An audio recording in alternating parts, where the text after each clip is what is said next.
Let's make blueberry French toast with yogurt. Super sarap nito mga Mami Mars ko. Mag-e-enjoy talaga yung mga bagets nyo. And madali siyang gawin. Let's go na mga Mami Mars ko. Gawin na natin sa malinis na bowl. Maglagay lang tayo ng isang medium size na egg. Nag-add din ako ng kaunting milk. Ang gamit ko ay full cream milk. At mag-add din ako ng flavored yogurt which is blueberry. Pwede rin naman kayong gumamit mga Mami Mars ko ng plain yogurt. After nga natin yan mailagay mga Mami Mars ko, halu-haluin lang natin and then set aside na muna natin.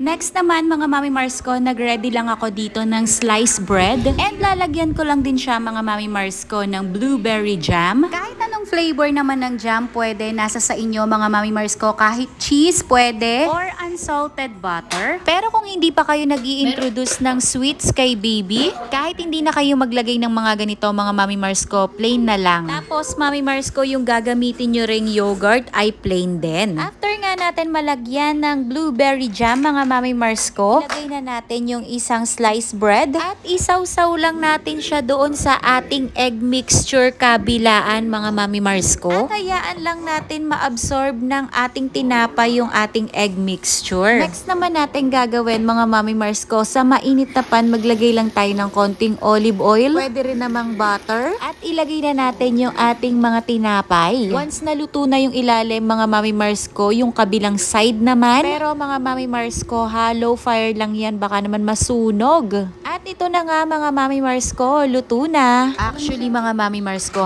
nung matikman ko to, sure na sure talaga ako magugustuhan to ni Kaya. And I'm sure din na magugustuhan to ni Kuya EJ, kaya sabi ko itatry ko din na ipabaon to sa school niya. Kaya kung kayo mga Mami Mars ko, meron kayong bagets na estudyante, pwede nyo talaga tong ipabaon. Yung texture nito mga Mami Mars ko, napakalambot niya, kaya ang sarap niya talagang kainin. At ito na nga mga Mami Mars ko, nilalagay ko na sa plate ni Baby Kaya at isuserve ko na to sa kanya. Promise mo sa akin Mami Mars ko na itatry mo to, kasi I'm sure talaga magugustuhan talaga to ng mga bagets mo. Kahit ikaw pa, magugustuhan mo to.